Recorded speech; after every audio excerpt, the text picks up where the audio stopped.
Hello students, मैं हूं विकास और मैं आपसे का नॉलेज बीम यूट्यूब चैनल के एक नए वीडियो में पुनः स्वागत करता हूं। स्टूडेंट, जैसा कि आज क्लास 12th के स्टूडेंट्स का हिंदी का क्वेश्चन पेपर था, तो आज की इस वीडियो में मैं उसी क्वेश्चन पेपर को आपको शो कर रहा हूं। तो जैसा कि देख सकते हैं, यह 2020 का हिंदी का क्वेश्चन पेपर है। इसका एग्ज़ाम आज ही के डेट में हुआ था। सबसे पहले क्वेश्चन पेपर में आपको अपना अनुक्रमांक फिलअप करना होता है, उसके बाद आपको अपना नाम फिलअप करना होता है, उसके बाद यह पेपर की कुछ कोडिंग होती है और यहाँ पर आपको 3 घंटे 15 मिनट का समय दिया जाता है और जो टोटल पूर्णांक होता है वो 100 का होता है। 15 मिनट आपको यह अतिरिक्त क्वेश्चन पेपर पढ़ने के लिए दिया जाता है। 3 घंटे 15 मिनट से या 15 मिनट आपको क्वेश्चन पेपर पढ़ने के लिए दिया जाता है। इसके बाद देख सकते हैं, आपको निर्देश दिया गया है कि यह जो प्रश्न पत्र है 2 खंडों में विभाजित है। तो इसमें खंड क और खंड ख करके 2 खंड आपको देखने को मिलेंगे और सारे खंडों के उत्तर आपको देना अनिवार्य है। ठीक है, तो खंड क के अंतर्गत जो पहला क्वेश्चन है उसमें क वाला कह रहा है कि निम्न में से हिंदी का पहला कहानी के रूप में मान्य है। तो इंदुमती जो है वह सही है। तो यह पहला क्वेश्चन था। पहला क्वेश्चन के अंतर्गत क वाला बहुत ही सरल क्वेश्चन था। इसके आगे बढ़ते हम लोग, बहुत ही सरल क्वेश्चन पेपर आया था। इसके बाद देख सकते हैं, बालकृष्ण भट्ट द्वारा संपादित पत्रिका का नाम है।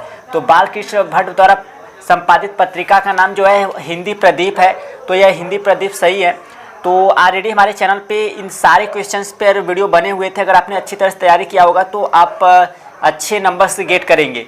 इसके बाद द्विवेदी युग के साहित्यकार हैं, तो शायद इसमें श्याम सुंदर दास सही है। तो मैं हिंदी का टीचर हूँ नहीं, श्याम सुंदर दास हमें लग रहा है कि 100% सही है। ठीक है, इसके बाद जो ख वाला है, राष्ट्र का स्वरूप, इसका वासुदेव शरण अग्रवाल सही है। तो आई होप आप लोग सही किए होंगे। फिर इसके बाद नीड़ का निर्माण फिर रचना किस विधा से संबंधित है, तो आत्मकथा से संबंधित अगर किए होंगे तो सही होगा। तो यह क्वेश्चन नंबर पहला के अंतर्गत 5 क्वेश्चन थे जो कि बहुविकल्पी थे, एक नंबर के। इसके बाद क्वेश्चन नंबर सेकेंड आता है। इसमें निम्न में से प्रेमाश्रयी शाखा के कवि नहीं हैं। तो कबीरदास इसमें सही है। इसके बाद यशोधरा के रचनाकार हैं। तो इसमें मुझको कंफर्म नहीं है, आपको बाद में मैं बताता हूँ, या फिर आप देख लीजिएगा, मैं केवल आपको क्वेश्चन पेपर शो कर रहा हूँ। इसके बाद निम्न में से कौन सी रचना भक्ति काल की है, तो सुरसा रावली जाहिर सी बात है। इसके बाद हम लोग और आगे बढ़ते हैं। क्वेश्चन पेपर काफ़ी सरल आया था यह। तो इसके बाद हिंदी साहित्य का यह क्वेश्चन पेपर चिदम्बरा रचना पर ज्ञानपीठ पुरस्कार प्राप्त हुआ है, किसको हुआ है तो ये हमको नहीं पता है।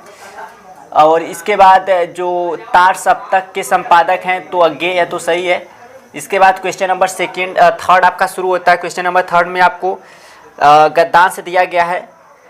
इस गद्यांश को आपको पढ़ना है और पढ़ने के बाद यहाँ पर देखेंगे तो आपको प्रश्न दिया गया है। तो इस गद्यांश को पढ़ने के बाद आपको नीचे आ रहे प्रश्नों के उत्तर देना है। अगर आप इस गद्यांश को नहीं करना चाहते हैं तो नीचे एक दूसरा गद्यांश है, अथवा करके इसको आप पढ़िए और पढ़ने के बाद इस गद्यांश का भी आपको नीचे यहाँ पर देखेंगे तो प्रश्न पूछा गया है और इन प्रश्न का आपको उत्तर देना है। ठीक है, देख लीजिए किस तरह के प्रश्न पूछे गए हैं।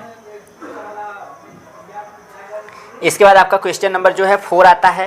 क्वेश्चन नंबर 4 में आपको देख सकते हैं पद्यांश दिए गए हैं और इस पद्यांश को पढ़ने के बाद नीचे जो प्रश्न दिया है उसका आपको उत्तर लिखना है। ठीक है, इसके अलावा अथवा करके भी यहाँ पर एक पद्यांश दिया हुआ है, आप इसे भी पढ़ सकते हैं और पढ़ने के बाद नीचे जो प्रश्न पूछा गया उसका आपको आंसर देना होगा। इसके बाद देख सकते हैं इस तरह से प्रश्न पूछा गया था। काफ़ी सिंपल यह क्वेश्चन पेपर था। तो इसका क्वेश्चन नंबर 5 आपका देख सकते हैं, निम्नलिखित में से किसी एक लेखक का जीवन परिचय देते उनकी रचनाओं का उल्लेख कीजिए। तो इस तरह से हमारे चैनल पे इस टॉपिक पर वीडियो बना हुआ था। इसके बाद देख सकते हैं, निम्नलिखित में से किसी एक कवि का जीवन परिचय देते उनकी साहित्यिक विशेषताएँ लिखी हैं। तो इस टॉपिक पर भी हमारे चैनल में भारतेंदु हरिश्चंद्र जी का और जयशंकर प्रसाद दोनों का हमारे चैनल पे वीडियो बना हुआ था, आप देखे होंगे तो आप अच्छी तरह से तैयार किए होंगे। इसके बाद छठा जो क्वेश्चन आता है, खून का रिश्ता अथवा बहादुर कहानी की कथा अपने शब्दों में लिखिए। या फिर आपके यहाँ पास दूसरा है, ध्रुव यात्रा अथवा लाठी कहानी के प्रमुख पात्र की चारित्रिक विशेषताएँ लिखिए। इसमें से कोई आपको करना होगा। इसके बाद स्वपठित खंड काव्य पर किसी एक प्रश्न का उत्तर दीजिए, चाहे तो आप रश्मि रथी, तो रश्मि रथी से ही करना होगा। तो आपको कर्ण का चरित्र चित्रण देना होगा। तो इस टॉपिक पर वीडियो बना हुआ है हमारे चैनल पे ऑलरेडी, अगर आपने देखा होगा तो आपको काफ़ी हेल्प मिला होगा। तो इस तरह से था, देख लीजिए जो भी आपको करना था तो रश्मि रथी से ही करना होगा। इसके बाद देख सकते हैं इस तरह से भी है खंड काव्य। तो जो खंड काव्य पढ़ते हो तो इधर तो आपका रश्मि रथी खंड काव्य ही चलता है, ठीक है। तो मैं दिखा देता हूँ आपको केवल। इसके बाद आपका क्वेश्चन नंबर 8 से खंड ख स्टार्ट होता है। तो खंड ख में आपको ये नीचे संस्कृत में गद्यांश देखने को मिल रहा है। इसका आपको संदर्भ हिंदी में अनुवाद लिखना होगा, ससंदर्भ हिंदी में अनुवाद करना है। अगर आपको यह नहीं आ रहा है तो आपको यहाँ पर अथवा करके क्वेश्चन देखने को मिल रहा है, तो इसका आप ससंदर्भ हिंदी में अनुवाद कर सकते हैं इसका भी, ठीक है, आपके किताब से ही है। इसके बाद आपका क्वेश्चन नंबर जो है 8 का जो ख वाला है, इस तरह से देख रहे हैं किसी निम्नलिखित संस्कृत पदांशों में से किसी एक का ससंदर्भ हिंदी में अनुवाद करना है। तो आप यह वाला कर सकते हो या फिर अथवा करके आपका है तो यह कर सकते हो, जो भी आपको सूटेबल लगे आप कर सकते हैं। इसके बाद क्वेश्चन नंबर 9 है, कराए निम्नलिखित में से किन्हीं 2 प्रश्नों का उत्तर संस्कृत में दीजिए। तो यह संस्कृत भाषायाम कति पूर्णानि लिखितानि सन्ति। तो आप देखेंगे तो इसका उत्तर आपको यहाँ पर देखने को मिल जाएगा इस तरह से, ठीक है। तो इसका उत्तर इसी में मिल जाएगा आपको। इसके बाद यहाँ पर देखेंगे संस्कृत साहित्य आदि कवि का आसित। तो इसका उत्तर भी आपको यहाँ ऊपर देखने को मिल जाएगा, ठीक है। तो इसी में इसका उत्तर है वाल्मीकि महर्षि व्यास। तो इसका यहाँ पर आंसर है, आप देख सकते हैं इसी में दिया हुआ है। जो ध्यान देंगे बालक आसानी से किए होंगे। इसके बाद 10वां जो क्वेश्चन है, आपको शांत रस अथवा रौद्र रस का स्थायी भाव लिखिए और अपनी उसकी परिभाषा भी आपको देना होगा। इसके बाद श्लेष अलंकार अथवा भ्रांति अलंकार इस तरह से है। इसका सोरठा यह सब बताया गया था हमारे चैनल पे, देख सकते हैं, लास्ट में मैंने ही बताया हुआ था।